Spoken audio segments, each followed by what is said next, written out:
vraiment top, top, top. Salut la famille. Alors j'ai une bonne surprise pour vous aujourd'hui. Regarde ce qu'il y a derrière moi. Si tu me suis sur Insta, tu as déjà vu cette voiture plusieurs fois sur mon Insta. Ça fait quelques jours que je roule avec. Mais si tu me suis pas sur Insta, il va être affiché quelque part sur l'écran maintenant. C'est une 488 Pista. En fait, on a déjà fait une vidéo sur cette chaîne avec celle-ci. Je vais mettre un clip maintenant à l'écran. En Belgique, où j'ai fait la surprise à Emeric et Cédric de chez Propulsion de cette voiture et deux autres. Mais donc, si tu as vu cette vidéo, tu sais que c'est une voiture qui appartient à Turismo Rent Cars, une société de location de supercars qui était traditionnellement basée dans le nord de l'Europe, mais qui maintenant sont en train de regarder pour avoir une présence ici dans le sud et qui m'ont gentiment prêté cette voiture. Maintenant, elle est déjà, quand cette vidéo va sortir, elle sera dispo ici dans le sud, donc je vais mettre un lien en dessous. Si tu peux te le permettre, pourquoi pas la louer pour un jour, 2 jours, une semaine, un mois, comme tu veux. C'est vraiment une voiture de ouf. On va faire un tour de la config, on va faire un tour des gadgets et ensuite je vais la conduire en POV. Donc c'est la version circuit un peu plus hardcore de la 488 GTB. Ce n'était pas une voiture limitée, donc elle était produite en pas grand nombre, mais c'était pas une production limitée. Il y a la coupée, il y a la Spider. Ici, c'est une coupée dans une config vraiment très très cool. Donc, quand Angel, qui a fait plusieurs podcasts avec nous, m'a décrit la config, j'étais pas sûr au début, mais quand tu la vois en vrai, elle est vraiment impressionnante. Pour moi, la Pista, c'est un des plus beaux designs automobiles dans l'histoire de Ferrari, mais dans l'histoire de l'automobile aussi. Je suis vraiment fan du look de cette voiture. Elle est tellement violente. On a un jaune de chez Ferrari avec un toit peint en noir. Donc ça, c'est rare. Pas beaucoup des voitures ont le toit peint. Et ça se peut qu'il y ait le toit covering en noir. Et ensuite, elle a des bandes en noir. Ça, pour le coup, c'est un covering. Mais les bandes qui vont en dessous de l'avant de la voiture, parce qu'il y a plein de détails aérodynamiques. Donc, le nombre de changements qu'il y a eu sur la Pista comparé à la GTB, c'est impressionnant. Donc, tout l'avant a été revu. Comme tu peux voir, toutes les finitions en carbone. Mais il y a surtout un type d'aileron avant. Ici, on peut voir que l'air passe là, en dessous. Je vais voir si avec la caméra ça se voit. Et ressort juste ici. Et donc, ça fait l'effet que toute cette partie avant ici soit comme un aileron. Non seulement ça, je trouve ça super joli aussi. Donc, c'est trop cool parce que bon, c'est gagnant-gagnant, c'est beau et c'est pratique aussi. On a des nouvelles jantes, des nouveaux freins. C'est les freins de la Ferrari, donc la hypercar de chez Ferrari. Comme tu peux voir, il n'y a pas beaucoup de marge pour le pneu juste là. Là, le lift est baissé, mais quand le lift est élevé, c'est comme un tracteur, la voiture, elle est vraiment haute. Et on a l'option aussi là des badges Ferrari sur le côté, ça c'est une option en plus. Il y a les bas de caisse en carbone, ça c'est nouveau. Les entrées d'air ici qui amènent de l'air froid envers le V8, donc biturbo de 700 chevaux, plus de 700 chevaux sur cette voiture. C'est un moteur de dingue, on va en parler après, plus quand on conduit.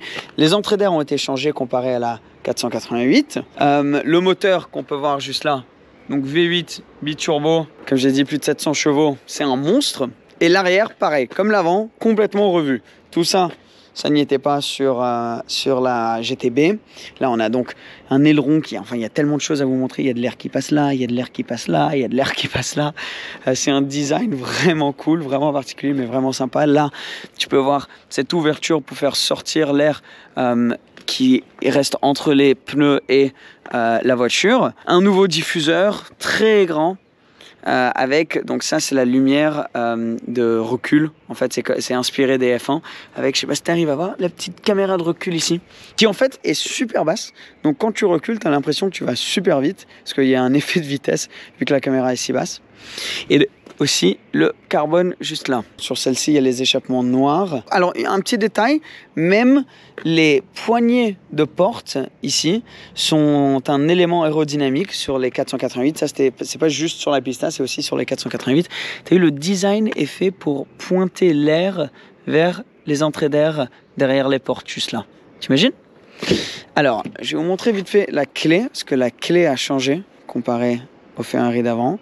Donc avant, c'était toutes des clés Ferrari traditionnelles. Tu dois juste la garder dans ta poche et tu peux démarrer la voiture.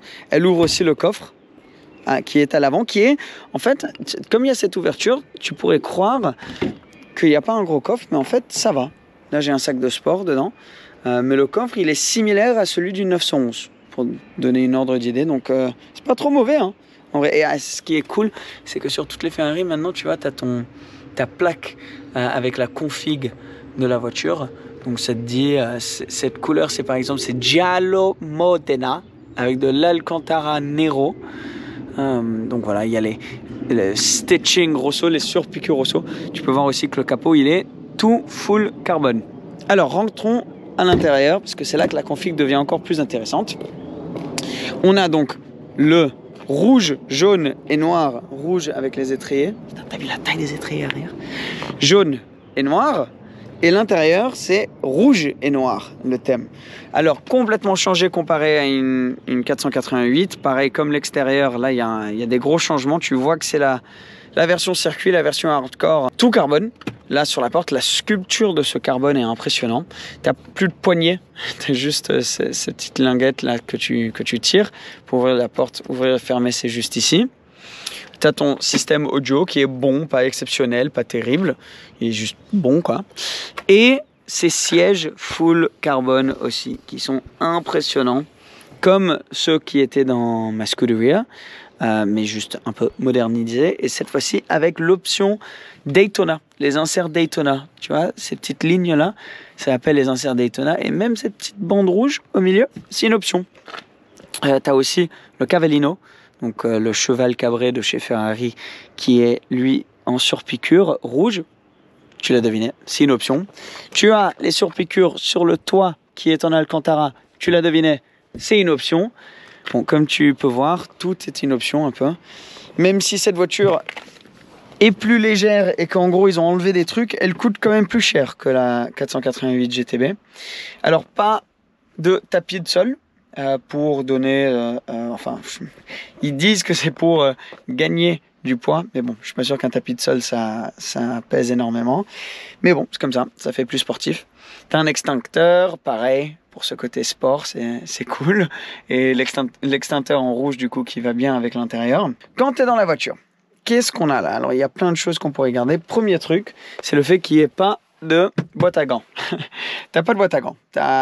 Si tu as envie de mettre des trucs, c'est dans le coffre avant ou derrière les sièges, dans les petits filets, ou bien ici, dans ces petits endroits où tu peux laisser 2-3 trucs. Tu as un porte-gobelet là où tu peux laisser tes clés. Et tu as même un petit... Regarde. Ça, c'est parfait pour mettre la clé. Bam. Tada. C'est fait parfaitement pour la clé. Mais bon, moi, je l'oublie à chaque fois. On a une prise USB, déjà. Et puis, donc, les contrôles pour la fenêtre, pour les warnings. Et là, on a 3 boutons sur une sculpture qui rappelle la 458 spéciale ou la Ferrari.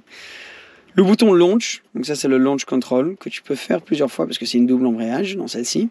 Le bouton, donc, ici auto, mais en fait c'est le bouton sur lequel tu cliques si tu as envie de mettre la voiture en manuel. Et le bouton reverse, donc le bouton reverse pour aller en marche arrière. Ensuite on monte ici et on a tous les contrôles pour la clim. Alors ça a été modernisé ensuite dans tout ce qui est F8 et les Ferrari qui suivent, les 812, etc. Parce que bon, ça fait quand même un peu vieux. Et là, on a donc, il n'y a pas d'écran au milieu, rien comme ça. Il y a juste 2 écrans au niveau du tableau de bord. Celui de droite pour contrôler tout ce qui est Apple CarPlay qui est dispo sur cette voiture et pour contrôler tous les trucs un peu fun, disons, entertainment. Et là, c'est tout ce qui est technique. Donc là, tu vois, tu peux avoir ta radio, ta média, ton Bluetooth, ta navigation, ton téléphone, etc. Et tout est contrôlé juste là. Là, c'est pour faire le volume. Donc là, tu peux avoir ta carte et tu as plusieurs options de vue. Enfin, tu peux contrôler plein de trucs à travers ça. Mais très pratique, tu peux avoir ton Waze sur l'écran juste là. Tu as tes tours minutes au milieu en grand, en jaune, dans celle-ci, avec ça te dit ta vitesse. Et là, si je mets le contact, tu as l'écran de gauche. Tu contrôles cet écran juste ici. Et tu peux avoir donc toutes les infos techniques. Donc par exemple là, tu as ta pression et température de pneus. Enfin toutes les infos, huile, batterie, et température, etc. Donc très cool de pouvoir avoir ces deux écrans pour avoir les infos et de choisir. Là tu peux cliquer sur plusieurs options aussi ici pour avoir les infos du turbo, le vehicle driving information comme ça, où tu peux voir par exemple là en race, je suis en mode race, si je change ça en mode sport, t'as vu, ça te dit un petit peu tout ce que ça change entre les modes en gros. Donc ça c'est très cool. IDF F1 track, si tu éteins tout, voilà, t'es tout seul mon grand. À part les contrôles, on a donc pour faire les rétros, pour les phares automatiques, et là ce bouton très important, c'est le lift. Lui on l'utilise beaucoup, parce que la voiture est basse quand même. Et ici on a le bouton caméra, donc tu vois, juste là, ça te met donc les caméras que la voiture a, pour que tu puisses, bon, pour t'aider à te garer ou quoi, t'as une caméra à l'avant, les caméras du côté, et il y a une caméra arrière pour quand tu te mets en marche arrière. Donc ça c'est assez pratique aussi. Et sur le volant, plein de choses. Parce que Ferrari ne voulait pas avoir autre chose que des palettes pour changer de vitesse. Juste là. Donc on a le bouton start-stop. Le bouton route bosselet qu'on va voir une fois qu'on est en train de conduire un peu plus. Mais ça c'est très important. Les phares qui sont auto. Mais si tu as envie de faire un appel de phare à quelqu'un, tu cliques comme ça. Les clignots qui sont cool. Là, mais quand même, tu t'y perds un petit peu. Les modes. Sur la Pista, il n'y a pas de mode confort, c'est juste direct sport, race ou off. Et wet pour quand il pleut. Les essuie-glaces que je vais pas appuyer parce qu'apparemment il reste plus de liquide. Et voilà quoi. Allez, c'est parti les gars. Démarrage. Wouh! Allez, alors la ceinture d'abord. Hop. Hop, oui, j'ai un truc là, j'ai laissé sur le siège pour pas oublier, je dois le passer à un pote. Alors pour la mettre en première, il suffit de tirer la palette de droite et après le frein à main s'enlève automatiquement. Donc t'as qu'à accélérer un petit peu et c'est parti. Alors ici on va devoir monter le lift. Donc c'est le bouton juste là comme tu avais vu. Clique dessus. Alors avec le lift monté, en fait la voiture, vraiment, elle est pas si basse que ça. Donc ça passe assez facilement. Pour commencer, on va se mettre en auto. Parce que, les pneus sont froids. On peut voir là, 22 degrés derrière, 21 devant. Mais 27 à gauche. C'est parce que à gauche, c'était au soleil. Mais j'ai envie de vérifier les températures. Voilà, on va laisser le moteur un peu se réchauffer. Lift encore. Bon, elle est haute une fois que le lift est activé. Mais par contre, il faut vraiment mettre le lift pour n'importe quel boss. Donc là, je suis en auto. Au début, il faut la laisser se réchauffer un petit peu. Puis ensuite, tu peux passer en manu. Déjà, le clignot, il faut s'y habituer un peu. C'est ces boutons. Mais là, regarde, bon, rond-point normal. Mais sur d'autres ronds-points, des fois, tu sais, tu tournes le volant et après, tu veux mettre ton clignotant pour signaler comme quoi tu vas sortir du rond-point. Et bah, c'est la galère totale. On a donc là les lumières, comme tu avais vu, pour changer de vitesse, quand tu es vraiment en train d'y aller à bloc. Mais en général, cette voiture est vraiment là pour les conduites comme ça assez tranquilles. Elle est vraiment agréable. Elle est assez large. Voilà la moto qui sortait pas mal.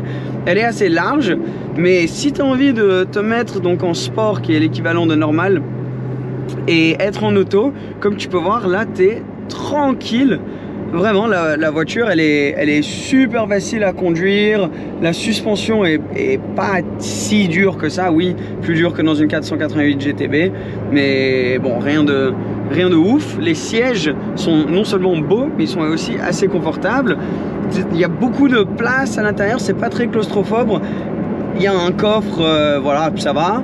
Là, je vais partir à Saint-Tropez avec, donc vous allez pouvoir voir ça, ça va être genre, dans la prochaine vidéo, ça va être un mini type road trip avec la 488 Pista. Mais ouais, là, pour l'instant, mes impressions, c'est qu'en la roulant tranquillement, c'est vraiment une voiture très agréable et pas aussi imposante qu'on pourrait le penser, ou qu'une Scoot comme j'avais avant, ou une spéciale, ou des voitures comme ça qui sont quand même un peu similaires dans la mentalité de la voiture.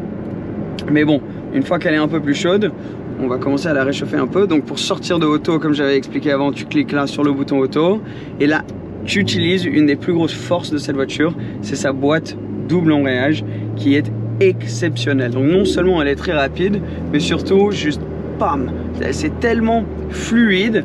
Là on était en sport, mais quand tu te mets en race, elle te donne un peu plus de coups. On va se mettre en CT off et pour vous faire écouter le bruit, tout off. Donc t'as vu, elle te fait vraiment un bruit pour te signaler en mode t'es sûr mon grand que t'as envie de faire ça, hein, parce que t'as 700 chevaux, roue arrière. Et du coup, la voiture a bien raison. On ne va pas faire ça. On va se remettre en race. C'est plus simple. Tu sens quand même qu'elle veut y aller. Alors, la chose qui m'a marqué le plus quand j'ai conduit une Pista pour la première fois comparé à la Scuderia, c'est à quel point tu sens quand même que c'est un moteur biturbo. Donc pas nécessairement à l'accélération, il n'y a pas un gros délai, un turbo lag comme on appelle ça. Ça c'est pas choquant, c'est plus juste le caractère du moteur. Donc t'entends que le bruit c'est rien à voir avec une Scud ou une spéciale quand même. Enfin c'est beau, mais c'est rien à voir. Et surtout, faut quand même bien préparer un peu le moteur. Et même si quand tu accélères, elle part, il n'y a pas de délai direct, avant que tu aies toute la puissance comme ça d'un coup, ça prend un peu de temps. Donc tu as l'impression qu'au début, ça prend un tout petit peu de temps, puis d'un coup, pam, ça arrive. Bon, après, niveau consommation, tout ça, c'est beaucoup mieux. Tu as plus de puissance. Enfin, c'est mieux en termes mécaniques, mais en termes émotion, c'est vrai que ça enlève quand même quelque chose. Mais c'est une voiture qui est tellement rapide et impressionnante. Alors je vais vous montrer ça dans un petit peu une fois que ces personnes devant nous sont parties. Maintenant le moteur commence à bien se réchauffer, 75 degrés, on n'est pas trop mal. Au niveau du volant, au niveau de la direction, quoi, c'est très Ferrari, ça veut dire que c'est hyper actif. La direction, tu as l'impression que la voiture elle a eu 5 double SSO juste avant de démarrer. Donc faut vraiment juste la pointer très délicatement. Mais ça c'est avec toute italienne et surtout Ferrari, c'est hyper actif, ils aiment bien mettre la direction comme ça. Moi j'aime bien, elle te communique bien où tu vas et surtout la traction que tu as. Le grip que tu as, et cette voiture a tellement de grip avec les pneus avant un peu plus larges, les pneus arrière gigantesques et tous les détails aérodynamiques qu'ils ont rajoutés. Elle a un grip de dingue. Sur route comme ça tu vas jamais arriver vraiment à la limite, à moins que tu es vraiment en train de la pousser à bloc. Par contre les gens ils adorent la voiture, surtout dans cette config là. Ils aiment, enfin elle attire beaucoup de regards, c'est sûr. C'est le Ferrari et pour moi, comme j'ai dit avant, c'est une des plus belles de l'histoire. Je trouve que c'est vraiment un design qu'ils ont réussi. Alors quand tu conduis, c'est assez agréable d'avoir les deux écrans juste là. Donc là tu as tes infos techniques, là tu as tes infos pratiques comme on a vu. Et c'est clair et tu vois toujours tes tours juste devant toi. Alors petite accélération.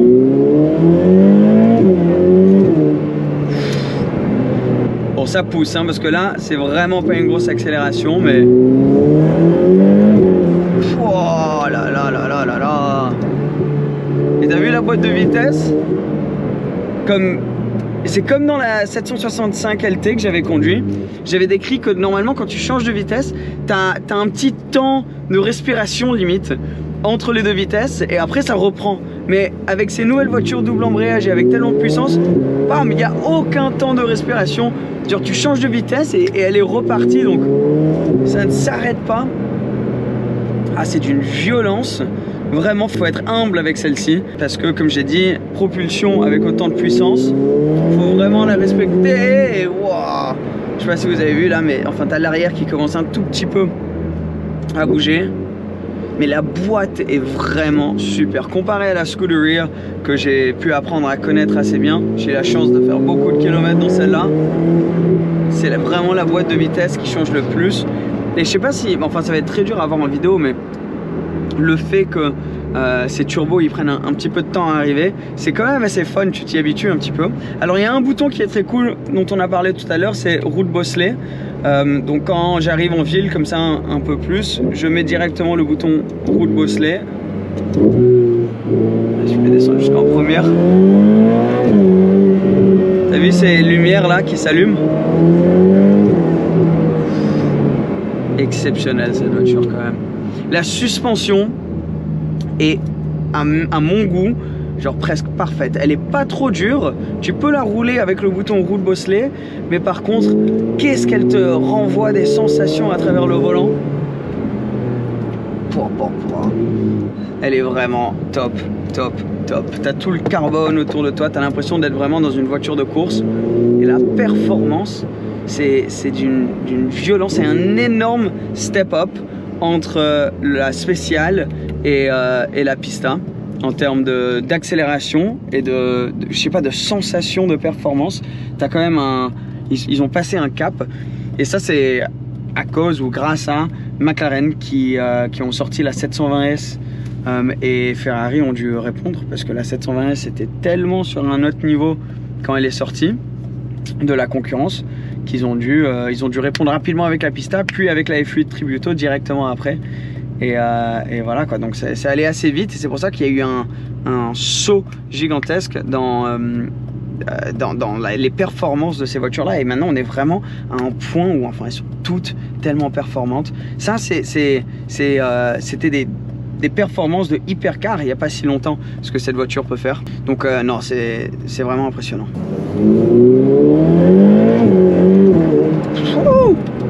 Alors est-ce que elle vaut le tarif de 400 000 € maintenant des pistas? Si tu veux une Ferrari ultra performante, super belle, que tu peux quand même rouler assez facilement quand tu le souhaites, ben alors oui, c'est vraiment, enfin à ce niveau-là, elle est nickel la voiture.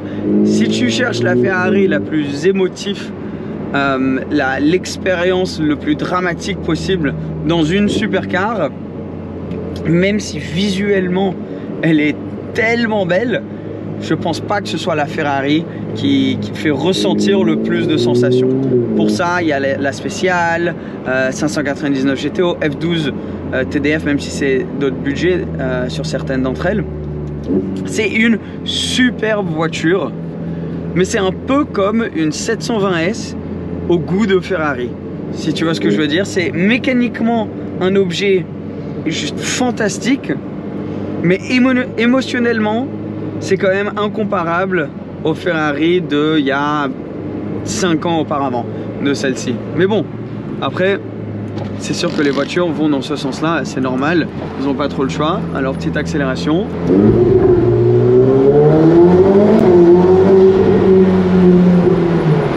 C'est quand même un super bruit. Mais bon, si tu écoutes une spéciale, c'est autre chose. C'est tellement émotionnel.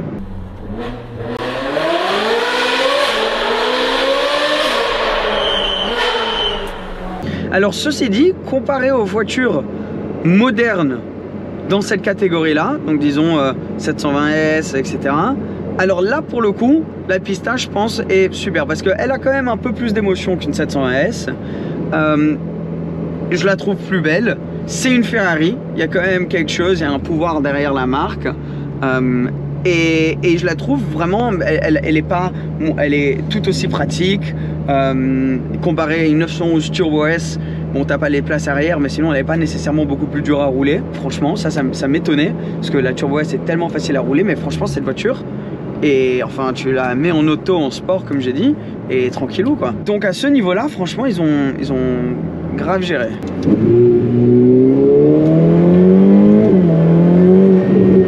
Oh, les freins aussi sont d'une puissance, c'est incroyable.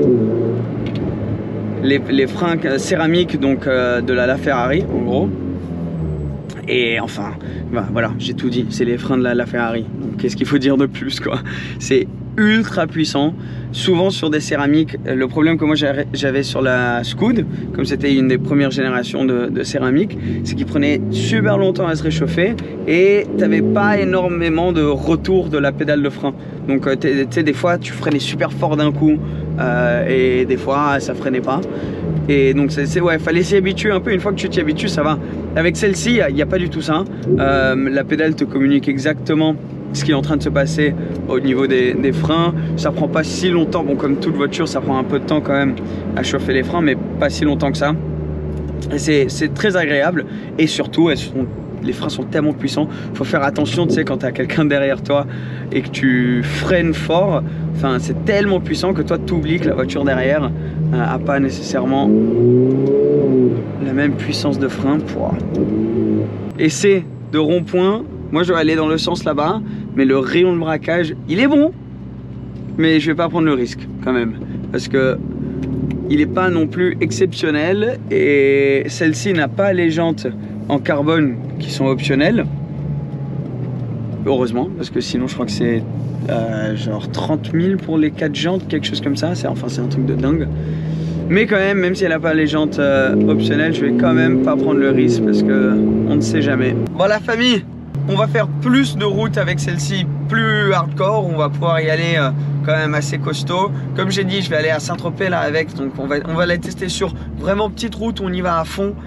On va la tester en road trip. Donc ouais, si t'es pas encore abonné à la chaîne, je te conseille de t'abonner si tu as envie de voir plus de contenu avec cette voiture, parce que justement il y a plein de trucs stylés qui vont arriver. Aujourd'hui c'était vraiment juste une première présentation de la Pista et une petite conduite comme ça, mes premières impressions de roulage, tous les gadgets à l'intérieur. N'oublie pas que si tu peux te le permettre et que tu es dans le coin, que cette voiture est dispo aussi à la location, franchement c'est un kiff de fou d'avoir cette voiture ici.